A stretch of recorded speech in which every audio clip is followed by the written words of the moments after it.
नमस्कार, मी संदीप बेसरकर, वनी न्यूज 24 या मराठी न्यूज चॅनलमध्ये सर्व प्रेक्षकांचे स्वागत करतो। राष्ट्रीय गोंडवाना पार्टीकडून रासा येथील आदिवासी महिलेला मारहाण झाल्याच्या निषेधार्थ उपविभागीय अधिकारी यांना निवेदन देऊन ॲट्रॉसिटी ॲक्ट अंतर्गत गुन्हा दाखल करण्याची मागणी करण्यात आली होती। मात्र या मागणीला आता वेगळेच वळण मिळाले असून आम्ही जातीवाचक शिवीगाळ केलीच नाही अशा आशयाचे निवेदन रासा येथील जीवन गजानन भोंगडे व गावकऱ्यांनी उपविभागीय अधिकारी वनी यांना केले आहे। रासा येथील रहिवासी जीवन भोंगडे यांची मुलगी कुमारी गायत्री जीवन भोंगडे वय 18 वर्ष ही संगीता कोरचे यांचा मुलगा मंगेश उर्फ साई कोरचे याने पळवून नेल्याचे जीवन गजानन ढेगडे यांना समजले। जीवन भोंगडे हे दिनांक 16/3/2026 ला मिरची विकण्यासाठी नागपूर येथे गेले होते। मिरची विकून ते रात्री 11 वाजताच्या सुमारास रासा येथे पोहोचले असता त्यांना त्यांच्या पत्नी वैशाली जीवन भोंगडे व भाऊ पवन भोंगडे यांनी ही माहिती दिली। ही माहिती मिळताच हे तिघे आणि त्यांच्यासोबत राहुल दत्ता तलांडे वय अंदाजे 20 वर्ष जात आदिवासी गोंड हे चौघेही मिळून रात्री 11:15 वाजताच्या सुमारास दरम्यान संगीता कोरचे म्हणजेच मंगेश यांच्या घरी माहिती विचारण्यास गेले। परंतु यापूर्वी त्यांचे नातेवाईक प्रवीण दौलतराव रोगे यांना सदर घटनेच्या संदर्भात जीवन यांच्या वडिलांच्या घरी अर्जंट येण्याकरता जीवन भोंगडे यांनी फोन करून बोलावले होते। प्रवीण रोगे हे रासा गावातच भाऊराव जेऊरकर यांच्याकडे हजर असल्यामुळे ते लगेच काही वेळात जीवन यांच्या वडिलांच्या घरी हजर झाले व वडिलांना जीवनबाबत विचारणा केली असता वडिलांनी नात पडून गेली व त्यामुळे माहितीनुसार जीवन व त्यांची पत्नी भाऊ पवन व राहुल तलांडे हे त्याबाबत विचारणा करण्यासाठी नुकतेच आत्ताच मुलाच्या घरी गेले असे त्यांनी नातेवाईक प्रवीण रोगे यांना सांगितले। त्यानुसार प्रवीण रोगे हे कोरचे यांच्या घराकडे निघून गेले व त्या दरम्यान जीवन भोंगडे राहुल तलांडे यांनी मुलाला आवाज मारून रोडवरून बोलाविले असता त्याची आई संगीता कोरचे ही घराबाहेर रोडवर येऊन जीवन भोंगडे यांच्या पत्नीसोबत आरडाओरड करून अमानुष पद्धतीने मला मुलगा व मुलगी कोठे गेले हे माहीत नाही असे उडवाउडवीचे उत्तरे देत होते। आरोप निवेदनात करण्यात आला आहे। याबाबत प्रवीण रोगे यांनी सामंजस्यपणाने त्यांना समजावून सांगून रोडवरून मग दोन्ही पक्षातील लोकांना घरी जाण्यास सांगितले व संगीता कोरचे ही आपल्या घरी गेली। या दरम्यान कोणी कोणाला बेदम मारहाण केलेली नाही व भोंगडे पक्षातील लोकांनी आदिवासी समाजाला उद्देशून कोणतीही जातीवाचक शिवीगाळ केली नाही व लगेच जीवन व त्यांची पत्नी भाऊ राहुल तलांडे तसेच प्रवीण रोगे हे 5 व्यक्ती जीवन यांच्या वडिलांच्या घरी परतले। त्यानंतर जीवनच्या घरी सदर घटनेबाबत विचार करून 12:30 वाजताच्या दरम्यान मुलगी पळून गेल्याच्या घटनेची माहिती देण्याकरता पोलीस स्टेशन वनी येथे निघून गेले। 18/3/2026 रोजी आदिवासी समाजाचे काही विशिष्ट लोकांनी घटनेला तथाकथित वळण देऊन सदर घटनेत जातीवाचक शिव्या दिल्याचे गुन्हे ॲट्रॉसिटी ॲक्ट नोंद करण्याबाबत आदिवासी संघटनेच्या गुन्हेगारी प्रवृत्तीच्या आदिवासी समाजातील मंडळींना एकत्रित करून आदिवासी लोकांकडून ॲट्रॉसिटीचे खोटे गुन्हे दाखल करण्याचा प्रयत्न केला जात असून तसेच पोलीस प्रशासनावर जाणीवपूर्वक दबाव आणला जात आहे।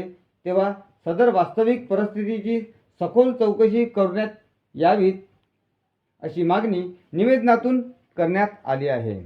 मागील गेल्या 10 वर्षापूर्वी मौजा रासा येथील शेतकरी व सामाजिक कार्यकर्ते प्रवीण दौलतराव रोगे यांच्या शेतातील व शेत शिवारातील सातत्याने नियमित कापूस चोरी प्रकरणात पकडल्या गेलेल्या कापूस चोर म्हणून पोलिसांमार्फत अटक करून गुन्हे दाखल करण्यात आलेल्यापैकी आरोपी क्रमांक 1 अनिता तोडसे, क्रमांक 2 मंदा आत्राम आदिवासी गोंड समाजाच्या आरोपी महिला होत्या।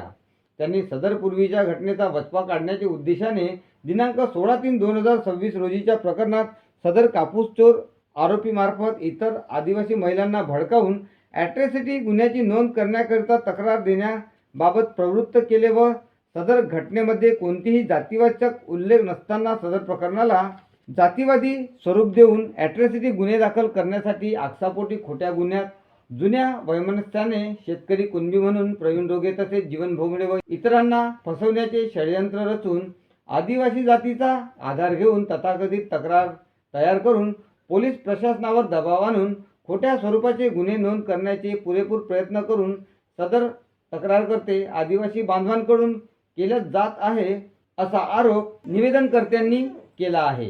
तरी सदर प्रकरणाची योग्य ती चौकशी करण्यात यावी व ॲट्रॉसिटी कायद्याचा गैरवापर करण्यात येऊ नये याची दक्षता पोलीस विभागाने व प्रशासनाने घ्यावी अशी मागणी जीवन भोंगळे व प्रवीण रोगे यांनी केली आहे।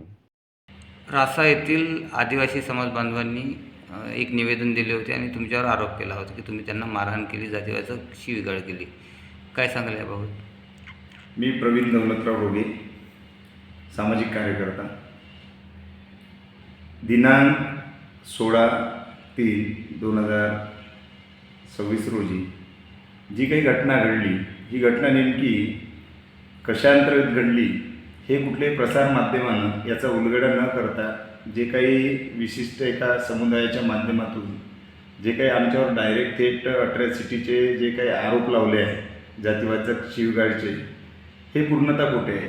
त्याचे मुख्यतः कारण सांगतोय का 16 तारखेला जेव्हा जीवन भोंगळे जो माझा साडा आहे त्यांची जी मुलगी आहे तिला एका आदिवासी समाजाच्या मुलांनी पळवून नेल्याची जे काही त्यांना माहिती मिळाली, त्यानुसार जेव्हा जीवननी मला रात्री तो मिरची विकून आल्यानंतर रात्री 11 वाजता फोन केला व मला प्रवीण भाऊजी तुम्ही कुठे आहे का, तुम्ही थोडं घरी यावं, अशानं असं माझी मुलगी पडून गेली।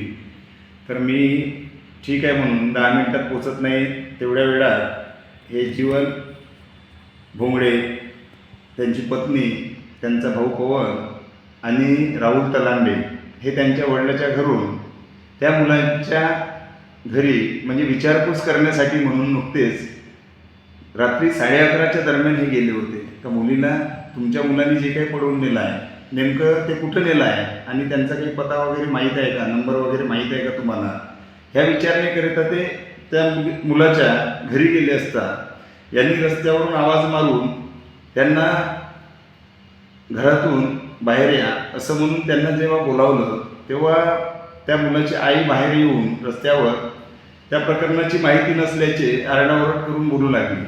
तेवढ्यात मी पाठोपाठ जीवनच्या घरी जवळपास 11:30 वाजताच्या दरम्यान पोचून त्यानंतर मी लगेच त्यांच्या वडिलांना विचारून लगेच त्यांच्यापर्यंत पोचण्याचे प्रयत्न केले। तेव्हा या दोन्ही पार्टीमध्ये शाब्दिक चर्चा सुरू होती।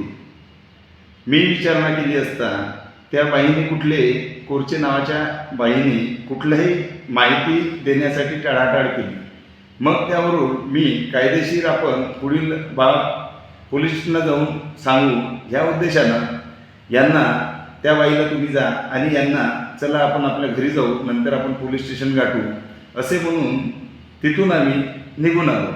परंतु त्या दरम्यान भोंगळे परिवारातील लोकांनी कुठली अशी कोरचे नामक त्या बाईला कुठली शिवीगाळ किंवा जातीवाचक शिवी दिलेली नाही। त्याचबरोबर कुठली बेदम मारहाणसुद्धा केलेली नाही। जे काही हा प्रकार जो काही सांगीवांगीवरून जो काही घडवण्यात आलेला आहे हा मागील काही 10 ते 12 वर्षापूर्वी जे काही आदिवासी समुदायांच्या जे काही महिला संदर्भात कापूस चोर म्हणून पकडण्यात आल्या होत्या व त्यांना मुद्देमालासहित मी स्वतःच्या तक्रारीनिशी त्यांना पोलिसांच्या ताब्यात दिलं होतं व त्या महिलांनी ह्या सगळ्या आदिवासी समुदायाच्या महिलांना एक वचपा काढण्याच्या दृष्टिकोनातून त्यांना हुसकवून त्यांना भडकवून एक ह्या प्रकरणाला जातीवादी रंग देण्याचे हे प्रयत्न केलेले आहे। कारण त्या अनेक वेळा म्हणत होत्या का एक ना एक दिवस तुझं पाहून घेतो आणि अशा दृष्टीनं ह्या प्रकरणात आमच्यावर माझ्यासहित अजून जीवन भोंगळे व त्याच्या परिवारावर अट्रॉसिटी कायद्याअंतर्गत जातीवाचक गुन्हे दाखल करण्याचे हे जाणीवपूर्वक प्रयत्न केल्याचे निश्चितपणे खरे आहे। तसेच या संदर्भात प्रकरणासंदर्भात कुठलीही अशी जातीवाचक घटना घडलेली नाही। हे एक जाणून बुजून रचलेलं षडयंत्र आणि त्या षडयंत्रात हे एक आम्हाला फसवण्याचे सगळी काही साजिश यांच्याकडून लक्षात येते. मी जीवन भोंगळे, राहणार रासा.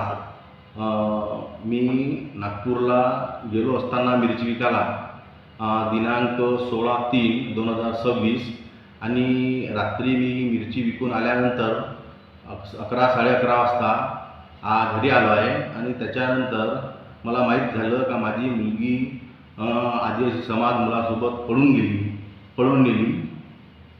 त्यानंतर मी त्यांच्या घरी गेलो आणि विचारपूस करण्यासाठी गेलो होतो आणि त्यांनी सांगितलं का आम्हाला काही माहिती नाही आणि आम्ही बाहेर बोलावलं होतं त्यांना. तर बाहेर येऊन त्या बाईनं आम्हाला शिवीगाळ केली का कुंबुटली हो तुमची, आम्ही पाहून घेईन किती आहे तर, असं त्यांनी मला शिव्या दिल्या. त्याच्यानंतर आम्ही मग भाऊजी आले होते आणि त्यांनी समज घालून आम्हाला वेगळं केलं आणि कायद्यानं काय होते आपण बघून घेऊ ते जीवन. चला आपण इथं काही भानगडी कोणाच्या करू नये.